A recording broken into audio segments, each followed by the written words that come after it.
નમસ્કાર, હું છું માર્ગે. આપની સાથે હેડલાઇન્સમાં જોઈએ કેટલાક મહત્વના સમાચાર. ગુજરાત રાજ્ય વેરા ખાતાની મોબાઈલ સ્ક્વોડ ટીમે અમદાવાદમાં અત્યાર સુધીની સૌથી મોટી કાર્યવાહી કરી છે. તેમણે યોગ્ય દસ્તાવેજો વિના લઈ જવાતો કરોડોનો કિંમતી જથ્થો ઝડપી પાડ્યો છે. તંત્ર દ્વારા વિશેષ ચકાસણી દરમિયાન 120 કિલો ચાંદી, 700 ગ્રામ સોનું અને 3 કિલો કિંમતી પથ્થરો એટલે કે હીરા કબજે કરાયા છે, જેની બજાર કિંમત 4.25 કરોડ રૂપિયા થાય છે. રશિયાના રાષ્ટ્રપતિ પુતિને વધતી ઉંમર અટકાવવા $26 અબજ સરકારી પ્રોજેક્ટ શરૂ કર્યો છે. ન્યૂ હેલ્થ પ્રિઝર્વેશન ટેકનોલોજીસ હેઠળ મિનીપિગ્સમાં ઇન્સાનના અંગો ઉગાડવા તેમજ જીન થેરેપી અને ક્રાયોથેરેપી જેવી તકનીક પર સંશોધન કરાશે. આ મિશનનો મુખ્ય હેતુ ઉંમર વધવાની પ્રક્રિયા ધીમી કરવાનો અને દાયકાના અંત સુધીમાં 1.75 લાખ લોકોના જીવ બચાવવાનો છે. રશિયાએ યુક્રેનની રાજધાની કીવ અને તેની આસપાસના વિસ્તારોમાં ફરી એકવાર મોટો હવાઈ હુમલો કર્યો છે. આ ભયંકર એર સ્ટ્રાઇકને કારણે કીવના અનેક વિસ્તારો શક્તિશાળી વિસ્ફોટોથી ધણધણી ઉઠ્યા હતા અને ત્યાં ભીષણ આગ ફાટી નીકળી હતી. હુમલા બાદ સમગ્ર વિસ્તારમાં અફરાતફરી મચી ગઈ હતી. સ્થાનિક તંત્ર દ્વારા પ્રભાવિત વિસ્તારોમાં યુદ્ધના ધોરણે રાહત અને બચાવ કામગીરી શરૂ કરી દેવાઈ છે. યુક્રેનના હવાઈ હુમલાને કારણે રશિયાની ઓઇલ રિફાઇનરીઝમાં ઉત્પાદન ઘટતા રશિયન સરકારે 30મી નવેમ્બર સુધી વિમાન ઇંધણ એટલે કે એવિએશન ફ્યુઅલની નિકાસ પર સંપૂર્ણ પ્રતિબંધ લગાવી દીધો છે. દેશમાં ઇંધણની વધતી માંગને પહોંચી વળવા નિર્ણય લેવાયો છે. જોકે સરકારે સ્પષ્ટ કર્યું છે કે આ નવા પ્રતિબંધની અસર જૂના કરારો પર નહીં પડે અને પૂર્વ નિર્ધારિત સપ્લાય યથાવત રખાશે. રાજસ્થાન રોયલ્સ સેન્સેશન વૈભવ સૂર્યવંશીએ શાનદાર રમતની સાથે કમાણીમાં પણ રેકોર્ડ બનાવ્યા છે. રાજસ્થાન રોયલ્સે આ સિઝનમાં તેમને 1.10 કરોડ રૂપિયામાં રિટેઇન કર્યા હતા. વૈભવે મેચ ફી તરીકે 1.20 કરોડ રૂપિયા કમાયા છે, જ્યારે કે પ્લેયર ઓફ ધ મેચ અને સિઝન અવોર્ડ્સથી 80 લાખની કમાણી કરી છે. આમ આઈપીએલથી તેમની પ્રત્યક્ષ કમાણી 3.10 કરોડ રૂપિયા થઈ છે. આ સિવાય તેમને 12 કરોડની બેટ સ્પોન્સરશિપ પણ ઓફર થઈ છે. હવામાન વિભાગના જણાવ્યા અનુસાર આગામી 2 થી 3 દિવસમાં ચોમાસું કેરળ અને તમિલનાડુના કેટલાક ભાગોમાં પ્રવેશ કરશે. આ ઉપરાંત દિલ્હી અને ઉત્તર પ્રદેશ સહિતના અનેક રાજ્યોમાં 5મી જૂન સુધી વાવાઝોડા સાથે વરસાદની પ્રક્રિયા ચાલુ રહેશે, જેનાથી લોકોને કાળઝાળ ગરમી અને લૂમાંથી મોટી રાહત મળશે. જોકે આ સમયગાળા દરમિયાન વીજળી પડવાની સંભાવના હોવાથી લોકોને સાવચેતી રાખવાની સલાહ અપાઈ છે. એઆઈના વધતા જોખમ અને મોંઘા શિક્ષણ વચ્ચે કોર્પોરેટ નોકરીઓ છોડીને ફ્રેન્ચાઇઝી બિઝનેસ અપનાવવાનો ટ્રેન્ડ વધી ગયો છે. અમેરિકામાં 8.5 લાખ ફ્રેન્ચાઇઝી આઉટલેટ્સ 90 લાખ રોજગારી પૂરી પાડે છે અને જીડીપીમાં 3% યોગદાન આપે છે. લોકો હવે લેપટોપવાળી નોકરીઓ કરતાં પિલેટ્સ અને રસોઈ જેવા માનવ આધારિત વ્યવસાયોને વધુ સુરક્ષિત માને છે. અમેરિકી મોડેલમાં ભારતીયો, ખાસ કરીને ગુજરાતીઓનું મોટું પ્રભુત્વ છે.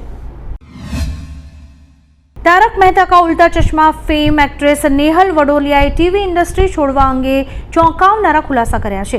એક પોડકાસ્ટમાં રડી પડેલી નેહલે આક્ષેપ કર્યો કે શોના સેટ પર મુખ્ય અભિનેત્રીના કહેવાથી તેમને અસહજ કરી મૂકે તેવો રિવીલિંગ ડ્રેસ પહેરવા મજબૂર કરાઈ હતી. તેણે ઉમેર્યું કે ટીવીમાં નાના કલાકારોને નીચા દેખાડવામાં આવે છે અને પેમેન્ટ પણ ઓછું અપાય છે. ગુજરાતમાં સાયબર ક્રાઇમ અને ડિજિટલ છેતરપિંડી આચરતી ગેંગને નાથવા રાજ્ય સરકારે એક મોટો નિર્ણય લીધો છે. ગૃહ રાજ્યમંત્રી હર્ષ સંઘવીએ મોડી રાત્રે તમામ ઉચ્ચ પોલીસ અધિકારીઓ સાથે ઇમરજન્સી હાઈ લેવલ બેઠક યોજી હતી. આ બેઠક બાદ આજથી એટલે કે 2 જૂન 2026થી સમગ્ર રાજ્યમાં ઓપરેશન મ્યુલ હન્ટ 2.0 લોન્ચ કરાયું છે. મ્યુલ એકાઉન્ટ ધારકો અને સાયબર ગુનેગારો વિરુદ્ધ સર્જિકલ સ્ટ્રાઇકના આદેશો અપાયા છે. વિપક્ષી ગઠબંધન ઇન્ડિયા બ્લોકના વરિષ્ઠ નેતાઓની 8મી જૂને દિલ્હીમાં એક મહત્વપૂર્ણ બેઠક યોજાઈ શકે છે. સૂત્રોના જણાવ્યા અનુસાર આ બેઠકમાં રાહુલ ગાંધી, મમતા બેનર્જી, અખિલેશ યાદવ અને ઉદ્ધવ ઠાકરે સહિત 15 પક્ષોના નેતાઓ સામેલ થાય તેવી સંભાવના છે. બેઠક દરમિયાન બદલાતા રાજકીય સમીકરણો વચ્ચે વિપક્ષી એકતાને વધુ મજબૂત કરવા અને સરકાર સામે રણનીતિ ઘડવા પર ગંભીર ચર્ચા કરાશે. લેબનોનમાં ઇઝરાયેલની સૈન્ય કાર્યવાહી અંગે પૂર્વ અમેરિકી રાષ્ટ્રપતિ ડોનાલ્ડ ટ્રમ્પે ઇઝરાયેલના પીએમ નેતન્યાહુ પર ભારે ગુસ્સો ઠાલવ્યો છે. ટ્રમ્પે ફોન પર નેતન્યાહુને કહ્યું કે તમારે કારણે આજે દરેક વ્યક્તિ ઇઝરાયેલને નફરત કરે છે. તેમણે વધુમાં જણાવ્યું કે તમે પાગલ થઈ ગયા છો અને જો હું ન હોત તો તમે જેલમાં હોત. ટ્રમ્પે નેતન્યાહુને હિઝબુલ્લાહ પર થઈ રહેલા હુમલા તાત્કાલિક રોકવા માટે જણાવ્યું છે. નીટ પેપર લીક કેસમાં સીબીઆઈએ ખુલાસો કર્યો છે કે પુણેની મેડિકલ એકેડેમીના ફિઝિક્સ શિક્ષક હર્ષદ કુમાર શાહે પ્રશ્નપત્ર ગોઠવ્યું હતું. કોર્ટે 3 આરોપીઓને 15મી જૂન સુધી ન્યાયિક કસ્ટડીમાં મોકલ્યા છે. બીજી તરફ સુપ્રીમ કોર્ટે 21મી જૂને યોજાનારી નીટ રી એક્ઝામને કોમ્પ્યુટર બેઝ કરવાની માંગ ફગાવી દીધી છે. જસ્ટિસ પીએસ નરસિમ્હાની બેન્ચે સ્પષ્ટ કર્યું છે કે આ પરીક્ષા જૂની પદ્ધતિ મુજબ પેન પેપર મોડથી જ લેવાશે. બંગાળના પૂર્વ મુખ્યમંત્રી મમતા બેનર્જીએ ફેસબુક વિડીયો દ્વારા ભાજપ અને પોલીસ પર ગંભીર આક્ષેપો કર્યા છે. તેમણે દાવો કર્યો છે કે પોલીસ દ્વારા ટીએમસી ધારાસભ્યો અને સાંસદોને ડરાવી ધમકાવી કે લાંચ આપીને ભાજપમાં જોડાવા દબાણ કરાઈ રહ્યું છે. આ આંતરિક જૂથવાદ અને વિવાદો વચ્ચે તૃણમૂલ કોંગ્રેસ પક્ષ વિરોધી પ્રવૃત્તિઓમાં સામેલ હોવાના આરોપસર પોતાના 2 ધારાસભ્યોને તેમણે પક્ષમાંથી હાંકી કાઢ્યા છે. બોલિવૂડ એક્ટ્રેસ કરિશ્મા કપૂર ટૂંક સમયમાં ઓટીટી પ્લેટફોર્મ ZEE5ની ક્રાઇમ થ્રિલર વેબ સિરીઝ બ્રાઉનમાં જોવા મળશે. ડિરેક્ટર અભિનય દેવે આ નિયો નોઇર સિરીઝના શૂટિંગના રાઝ ખોલતા જણાવ્યું કે તેનું શૂટિંગ કોલકાતાની ભયાનક ગલીઓમાં કરાયું છે. આ સિરીઝ 5મી જૂને રિલીઝ થશે, જેમાં કરિશ્મા કપૂર સાથે જીસ્સુ સેનગુપ્તા, સોની રાઝદાન, સૂર્યા શર્મા અને હેલન પણ મહત્વની ભૂમિકામાં જોવા મળશે. હોર્મુઝ સ્ટ્રેટ પર ચાલી રહેલી નાકાબંધી વચ્ચે હવે ઈરાને સંકેત આપ્યા છે કે તે વિશ્વના સૌથી મહત્વપૂર્ણ દરિયાઈ માર્ગોમાંથી એક એવા બાબ અલ મદેમ્બ સ્ટ્રેટને પણ બંધ કરી શકે છે. જો કે આ વ્યૂહાત્મક રસ્તો બંધ થશે તો પહેલેથી જ વૈશ્વિક તેલ અને ગેસ સપ્લાયની તંગીનો સામનો કરી રહેલા વિશ્વમાં મોટો હાહાકાર મચી જશે. આ અવરોધને કારણે આંતરરાષ્ટ્રીય બજારમાં ક્રૂડ ઓઇલની કિંમતો આકાશને આંબી શકે છે. સુપ્રીમ કોર્ટે સોમવારે એક ઐતિહાસિક ચુકાદો આપતા સ્પષ્ટ કર્યું છે કે જો કોઈ કામચલાઉ કર્મચારી કાયમી કર્મચારી જેટલું જ કામ કરતો હોય તો સરકાર તેમની વચ્ચે ભેદભાવ ન કરી શકે. સુપ્રીમે પટના હાઈકોર્ટનો ચુકાદો રદ કરીને પોસ્ટ વિભાગના કર્મચારીઓની તરફેણમાં ચુકાદો આપ્યો છે. અદાલતે જણાવ્યું કે વર્ષો સુધી સેવા આપનારા કર્મચારીઓને પેન્શન અને સામાજિક સુરક્ષા જેવા લાભોથી વંચિત ન રખાય. રાજકોટમાં 5 થી 7 જૂન દરમિયાન ધીરેન્દ્ર શાસ્ત્રીની સનાતન સેતુ હનુમાન કથા યોજાવાની છે. જોકે કથા પહેલેથી જ સામાજિક આગેવાન પરસોત્તમ પીપળિયાએ ચમત્કારોને નકારીને બાબાને પોતાની પર તંત્ર મંત્ર અજમાવવાનો પડકાર ફેંક્યો હતો. આ વિવાદ અંગે હવે બાબા બાગેશ્વરે પલટવાર કર્યો છે. તેમણે પડકાર ફેંકનારા તમામ વિરોધીઓને કોઈપણ પ્રકારની શંકા દૂર કરવા માટે દરબારમાં આવવાનું આમંત્રણ આપ્યું છે. 12મી જૂનથી ફીફા વર્લ્ડ કપ શરૂ થવા જઈ રહ્યો છે. આ દરમિયાન વિજેતાને અપાતી ટ્રોફી વિશ્વની સૌથી મોંઘી સ્પોર્ટ્સ ટ્રોફી છે તેવું બહાર આવ્યું છે. તે 18 કેરેટ સોનામાંથી બનેલી છે અને તેમાં 6.175 કિલોગ્રામ સોનું વપરાયું છે, જેનો બેઝ લીલા મેલાકાઇટ પથ્થરથી બનેલો છે. આ ટ્રોફીની અંદાજિત કિંમત 192 કરોડ રૂપિયા છે. જોકે મૂળ ટ્રોફી સેરેમની બાદ પરત લેવાય છે અને વિજેતા ટીમને તેની હુબહુ રેપ્લિકા અપાય છે. દક્ષિણી યુરોપના ભૂમધ્ય સાગરીય દેશ માલ્ટાના મગતાબ નક્સર વિસ્તારમાં એક ફટાકડાની ફેક્ટરીમાં ભયાનક વિસ્ફોટ થયો હતો. આ ધમાકો એટલો શક્તિશાળી હતો કે આસપાસની ઇમારતો ધ્રુજી ઉઠી હતી અને બારીઓના કાચ તૂટી ગયા હતા, જેના કારણે લોકોમાં ભારે દહેશત ફેલાઈ ગઈ હતી. સદનસીબે તે સમયે કારખાનામાં કોઈ હાજર ન હોવાથી જાનહાનિ ટળી છે, પરંતુ આસપાસના વિસ્તારમાં મોટું આર્થિક નુકસાન થયું છે.